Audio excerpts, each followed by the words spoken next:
नमस्ते, मैं हूं आचार्य प्रतिष्ठा। हमारे प्रजनन अंग, रिप्रोडक्टिव ऑर्गन्स, चाहे महिलाओं के रिप्रोडक्टिव ऑर्गन्स की बात करें या पुरुषों की, अगर आप नियमित रूप से योगाभ्यास करते हैं तो आप अपने रिप्रोडक्टिव ऑर्गन्स को बेहतर कर सकते हैं, बेटर रख सकते हैं, हेल्दी रह सकते हैं।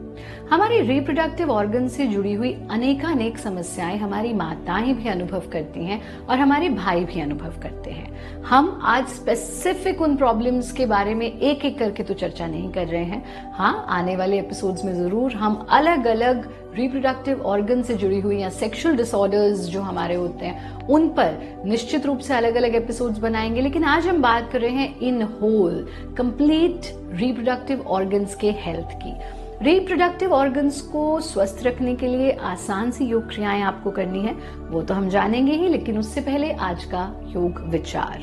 अपने सपनों को मरने ना दें। सपनों का मर जाना बिल्कुल वैसे ही है जैसे जीते जी जीने की इच्छा या जीते जी जीने की तमन्ना को छोड़ देना। कहा भी गया है कि सबसे खतरनाक होता है हमारे सपनों का मर जाना।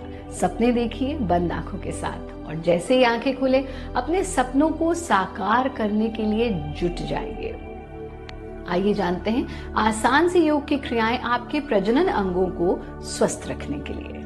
मूल बंध के अभ्यास के लिए पद्मासन लगा करके बैठेंगे और हाथों को ज्ञान मुद्रा में ले लेंगे। कमर को सीधा रखते हुए हाथों को अपने घुटनों पर, हथेलियों को टिका देना। हथेली आकाश की ओर खुली रहेंगी, आंखें बंद, गहरा सांस लेना और फिर अपनी गुदा को यानी अपने एनस को कॉन्ट्रैक्ट कर लेना, भीतर की तरफ संकुचित कर लेना और इस अवस्था को यथा सामर्थ्य होल्ड करना। जितनी देर आप होल्ड कर सकते हैं। जब लगता है अब और होल्ड नहीं कर पा रहे हैं तो सबसे पहले कॉन्ट्रैक्शन को रिलीज कर देना, यानी अपनी एनस को रिलीज कर देना और फिर से गहरा सांस ले लेना। एक बार और इसको हम रिपीट करते हैं।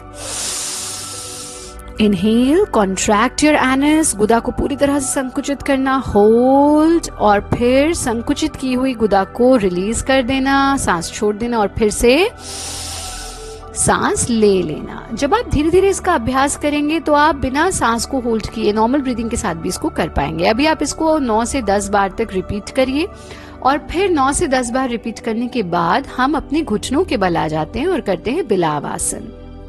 इस स्थिति में आना, सांस भरते हुए चेहरा ऊंचा, हिप्स को ऊपर ले जाना और कमर को भीतर दबा देना। सांस छोड़ते हुए हिप्स को आगे की ओर पुश करना और अपनी गर्दन को भी आगे की ओर झुका लेना और अपने पैरों को देखने का प्रयास करना। इनहेल अप, एक्सहेल, हिप्स को आगे की ओर पुश करना, चेहरे को आगे की ओर ले जाना, कमर का आंख बना देना। Inhale, spine down, हिप्स up, face up, chest up, exhale, हिप्स को आगे पुश करना, चेहरे को आगे ले आना, कमर का आर्क बना लेना। इसको आप कम से कम 10 बार रिपीट करेंगे।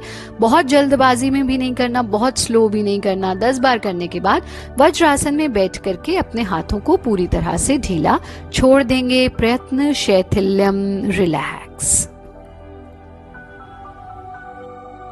अपने प्रजनन अंगों को, रिप्रोडक्टिव ऑर्गन्स को स्वस्थ रखना चाहते हैं तो छोटी छोटी चीजों का ध्यान रखें। सबसे पहली चीज, मोबाइल फोन अपनी पैंट या जीन्स या जो भी लोअर आपने पहना है उसकी जेब में रखना बिल्कुल बंद कर दें। एक बहुत ही खतरनाक आदत है और ये आपके रिप्रोडक्टिव ऑर्गन्स को डैमेज करने में सबसे ज्यादा कारगर होती है।